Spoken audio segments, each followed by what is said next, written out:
Tuan-tuan, Bilal bin Rabah ni, kita dengar cerita dia ni daripada kita duduk sekolah rendah, daripada kita duduk mengaji, kita dah dengar dah cerita Bilal bin Rabah ni. Kita pergi sikit lagi, siapa dia ni? Bilal bin Rabah, sahabat Nabi. Dia ni siapa? Dia ni orang Habasyah, Abdun Habasyiyun, hamba Habasyi, kulit hitam Afrika. Dia lahir bila? Dia lahir 40 tahun sebelum berlaku hijrah Nabi sallallahu alaihi wasallam. Apa hebat Bilal ni? Dia di antara as-sabiqun al-awwalun, di antara orang yang awal-awal masuk Islam apabila Nabi bawa Islam. Apa akibat yang menimpa dia apabila dia kata dia masuk Islam? Dia didera dengan sedahsyat-dahsyatnya oleh penghulu dia pada masa itu yang bernama Umayyah bin Khalaf. Bila tuan dia tahu, kata dia sudah ikut Muhammad, dia sudah masuk Islam, dia kena dera cukup dahsyat. Kita kecil-kecil dah tahu dah apa dia yang famous dengan Bilal ni, Allahu Ahad.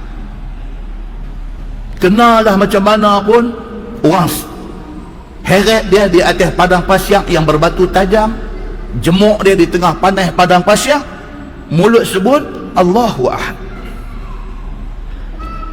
Sampai Nabi SAW buka mulut, Nabi kata, siapa yang ada lebihan rezeki, tolonglah pergi merdekakan Bilal ni.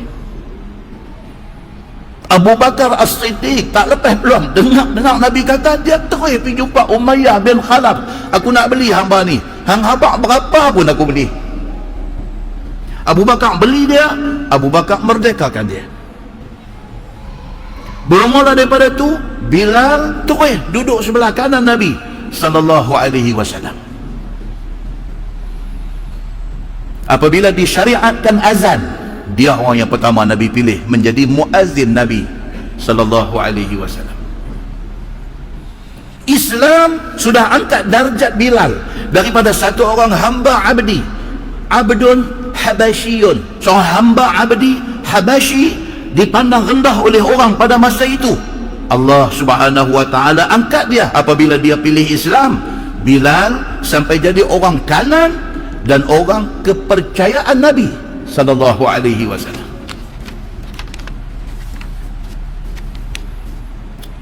Hari pembukaan kota Makkah, panggil Fathu Makkah. Hari pembukaan kota Makkah, Nabi masuk, Nabi main dengan tentera daripada Madinah, Nabi masuk Makkah, tidak berlaku pertumpahan darah, semua orang surrender. Nabi sampai saja di kota Makkah, Nabi kata pergi cari Osman bin Talha. Siapa Osman bin Talha? Pemegang kunci Kaabah. Pergi cari Osman bin Talha. Cuba pergi cari, dia lari main.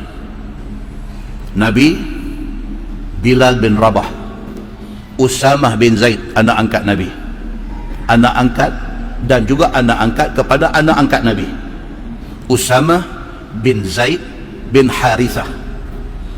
Bapa dia Zaid bin Harithah, anak angkat Nabi. Bila Zaid bin Harithah dapat anak bagi nama Usamah, Nabi ambil Usamah pula, anak angkat Nabi lagi. Tiga ni aja Nabi.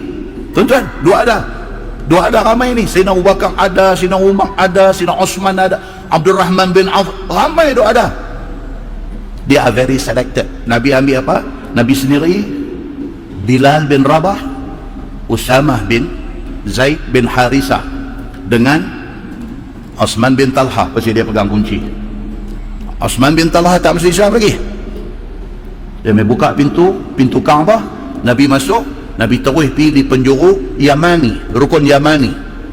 Kita tawaf Kaabah, start daripada Hajar Aswad, tapusin, kita lalu makam Ibrahim, kita lalu dekat Hijir Ismail lengkung tu, kita jumpa bucu yang kedua, kita sampai yang ketiga sebelum Hajar Aswad, rukun Yamani. Dalam Kaabah, di penjuru itu Nabi semayang sunat. Dalam Kaabah semayang kok mana pun kiblat belakang, tapi Nabi semayang di situ, di rukun Yamani. Rukun tu makna dia penjuru, di penjuru Yamani. Sampai hari ini kalau Raja Saudi masuk hari basuh Kaabah pun dia akan semayang situ. Bilal bin Rabah pun semayang dalam tu, Usamah bin Zaid pun semayang dalam. Orang lain tak boleh masuk. Bila masuk saja tutup pintu Kaabah, siapa pun tak boleh masuk. Nabi lepas semayang, Nabi duduk, Nabi i'tikaf di dalam Kaabah untuk satu tempoh masa. Kemudian baru pintu buka, baru Nabi keluar. Nabi suruh Bilal bin Rabah naik atas bumbung Kaabah, azan di atas bumbung Kaabah. Tuan-tuan, Allah Subhanahu wa taala bagi kemuliaan kepada Bilal, sedangkan dia, kita bagi tahu tadi, satu orang hamba abdun habasyi, tiba-tiba macam tu punya mendapat kemuliaan daripada Nabi sallallahu alaihi wasallam. Lepas Nabi sallallahu alaihi wasallam keluar, dengan diikuti oleh Bilal, dengan Usamah bin Zaid, dengan Osman bin Talhah, barulah sahabat lain boleh masuk, berpusu-pusu menunggu giliran untuk masuk semayang di dalam Kaabah. Anak Sayyidina Umar bin Al-Khattab, Abdullah bin Umar bin Al-Khattab, apabila dia masuk aja, dia terus pegang Bilal. Dia kata, Bilal, Nabi semayang tang mana tadi? Bilal, tadi Nabi semayang tang mana?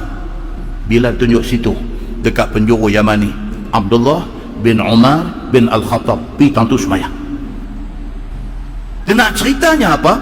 Mulianya Bilal bin Rabah ini sampai begitu sekali.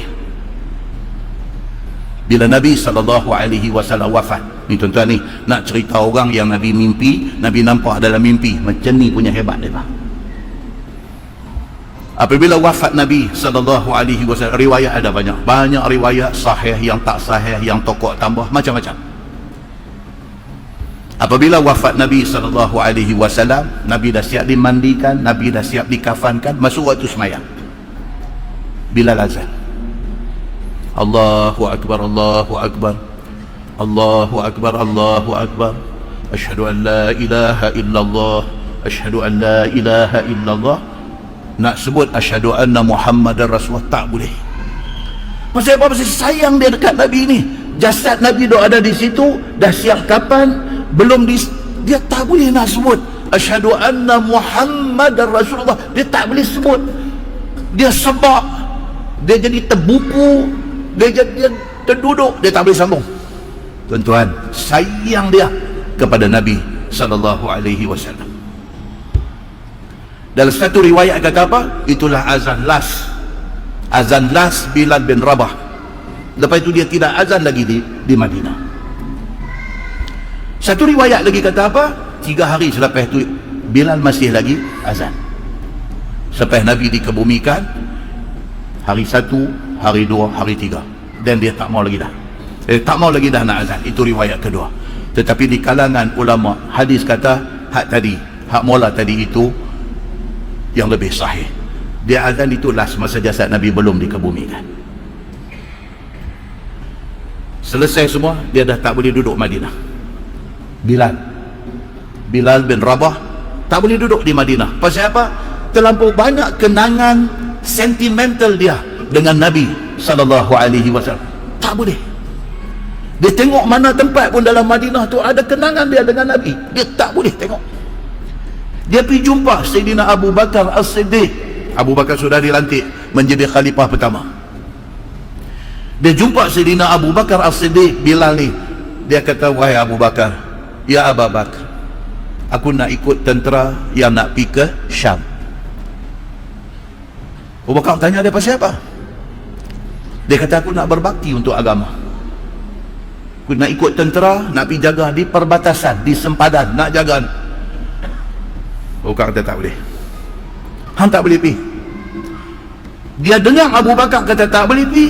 Dia kata dekat Abu Bakar As-Siddiq, dia kata, tuan, kalau dulu tuan beli saya daripada tuan saya Umayyah bin Khalaf, pasal saya kena dera, tuan beli saya. Kalau tuan beli tu kerana tuan nak saya terus berkhidmat dekat tuan, okey, fine, saya akan terus duduk di Madinah. Tapi kalau tuan beli saya dulu kerana Allah, dia kata, izinkan saya tinggalkan Madinah ini. Saya tak boleh, dia kata, saya terlalu ingat Nabi, dia kata. Abu Bakar As-Siddiq bila dengar macam tu, dia jadi tak boleh nak kata apa. Dia kata, tak apalah Bilal, Bilal pergi ke Syam, sehinggalah dia wafat di Syam. Itu cerita daripada riwayat yang sahih begitu.